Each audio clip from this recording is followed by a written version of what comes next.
third Sunday of Ordinary Time.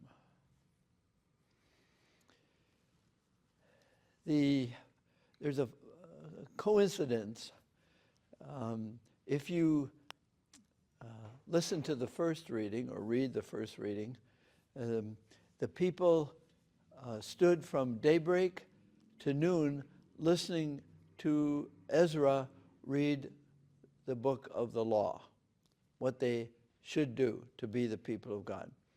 And that took them, let's just say, 6 hours. Men, women, and children who could understand. Then, in a humorous thing in the liturgy for today, in the second reading, there's a long form and a short form. So maybe the presider will choose the long form, and maybe the presider will have the woman or man who is reading the second reading have everybody stand. Maybe have everybody stand to the whole liturgy, but it'll only be 45, 50 minutes and not in the hot sun. Or maybe the presider has compassion on the community and reads the short form of the second reading. That's just an interesting sidelight to me. The gospel today, it's in the chapter 4. So we've skipped from chapter 2 and nothing in chapter 3, which is a very important chapter because it's a lot about the identity of Jesus. Was it John the Messiah? That's center in the third chapter of Luke's Gospel. And then you have the baptism of Jesus, about which we have reflected, where he hears who he is.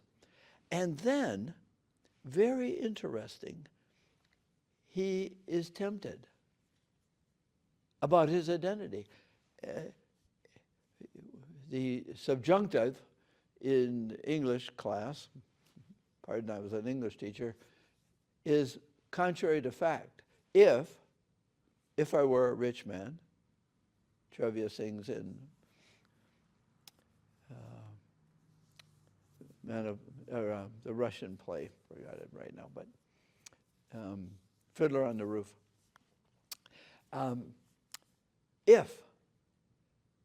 If you are the Son of God, Jesus has heard who he is, and so the evil spirit tempts him about his identity. If you are, I will do this, and you will do this, and everything. Jesus said, no, I don't. In his mind, he's saying, I don't live in the subjunctive, in the possible. I live in the is. I am, the indicative. It has been indicated to me who I am, and I have received it. So he gets tempted about that at the end, or at the beginning of chapter 4. But at the end of chapter 3 is the genealogy.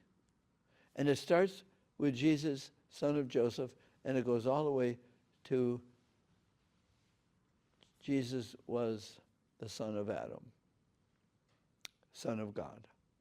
So it gets very clear to the reader who Jesus is. Then Jesus, in today's gospel, so we're finally getting to today's gospel, Jesus goes back to his hometown where everybody knew him according to family law that he was the son of Joseph, son of Mary, in this little forgotten town. And he goes in to the synagogue. And remember, in chapter 2, he was also in the synagogue in Jerusalem, speaking wisely to the doctors of the law, what we call the finding in the temple. Remember that. So now he's in the synagogue, and he's 30 years old. So, 18 years later. a little story. I had a Jesuit friend who is senior year in high school, right before entering the Jesuit, tried to steal a package of cigarettes at the drugstore. And the owner found him and said, "Out, never come back here." So he left. 12 years later, he's home for his first Mass, and his mother asks him to go to the drugstore to get something. So he walks into the drugstore, he opens the door, steps in, and the owner said, "I told you out, never again." 12 years later. So he left, went to another drugstore. Anyway, Jesus, son of Joseph, as we have heard, also Son of God, steps into the holy place and begins. Now, last Sunday, we saw Jesus begin in John's Gospel his public life, changing the water into wine, the wedding feast at Cana. He goes public there. And this is where Jesus goes public, at least in the religious community of the Jews, the doctors and scholars. So they're all there, and the holy people and the people are all gathered. And he has an inaugural address. Now, in our country, in the United States, we just had an inaugural address, lasted 30 minutes, and much was proposed, and much was denied, and much was accused. And what he was going to do, the new president was going to do. It'd be very interesting to listen to that inaugural address and then listen to Jesus,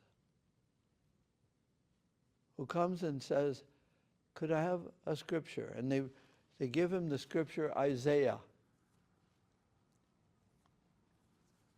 And he reads where it says, "The Spirit of the Lord has been upon me," referring to his baptism, his identification. "And so I have come according to this, under the influence of the Spirit. And as the prophet says, I have come to bring glad tidings to the poor. I have come to set captives free. I have come to give sight to the blind. I've come to do physical curings. And I have proposed a year of acceptance from the Lord." And he rolls up his inaugural text, puts it down, and he says, "What I have just read, that's about me. That's who I am. And I am because of who I am. I have been heard who I am. I have been tempted who I am.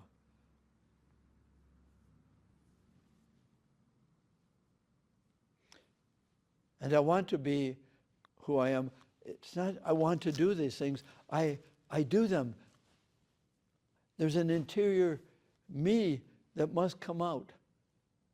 And I have read the scriptures. And I have read one of them. And that's me. I have heard it in my prayer. I have heard it when I was baptized. Now, I can do nothing except who I am." And so it's the beginning of the Gospels that we will hear during the ordinary times of this year. Jesus being who he is, believing, receiving, and doing himself. It just comes from him. One of the ways he finds out is his prayer, and he gets tempted. And that's what I'd like to have just a word about identity and temptations for us. How do you know who you are? How do I know who I am? One of the ways is about me, what gets most tempted. What is my temptation about Doubt. I can't possibly do that. Fears. What will people say? What do people think of me? Those are temptations. And the evil spirit loves us to not have confidence with faith in ourselves. Because if you have faith in yourselves, you will do the things of faith. Setting people free. Helping people see better who they are and who life is for them. But if I doubt, and the tempter loves to keep me to myself, fearful, confined, imprisoned, blind to who I really am. And Jesus says, I have come to free people from listening to the temptations not to be who they are, but listen to whom I say you are, and listen to the grace of being baptized and the grace of living the Eucharist. What are the sacraments telling you about who you are? It's not telling you, you have to do this, you have to do that.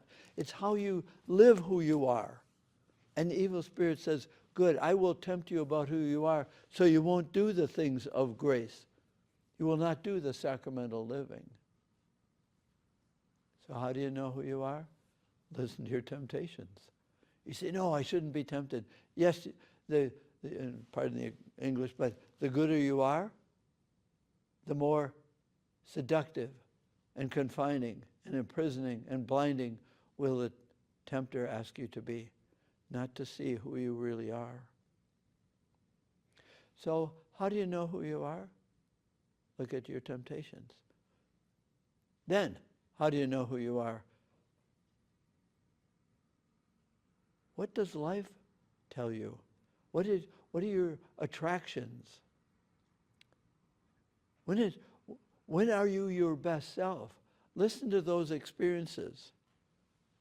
When are you generous? When does it come from your heart? When do you live from your heart? Your heart will tell you who you are. The evil spirit doesn't work on your heart. He works on your head, your memory, your doubts. But if you want to know who you are, look at how you come from inside out. What do you do that is really you? It'll be tempted. Not good enough. Other people do it better. Who are you to do something like that? And there are many voices telling us, out, don't ever come back. Be confining, careful, safe. Now when do you see yourself courageous? That's who you are. When do you see yourself generous? When does your heart say, yes, you are being who you are? You see, actions flow from inside. If you want to know who you are, look at what you do. And if that is who you are, then keep doing it as Jesus did, and we'll see it the rest of the liturgical year. We will see Jesus being himself by doing himself. He will help people see, not just physical blindness, but blindness about who they really are. Freedom. Comfort. Jesus is saying, the prophet has told me who I am, my prayer has told me who I am, my actions have told me who I am, and the tempter has tried to tell me who I am and who I am not. I live in the indicative. I live inside out. You, readers of the gospel, you followers of me here from Nazareth all the way to Jerusalem, you will see me doing things that are a revelation of who I know I am. Scribes might say, no, no. Political leaders, no, no, you can't do that. Jesus kept saying, I have to be who I know and have received myself to be.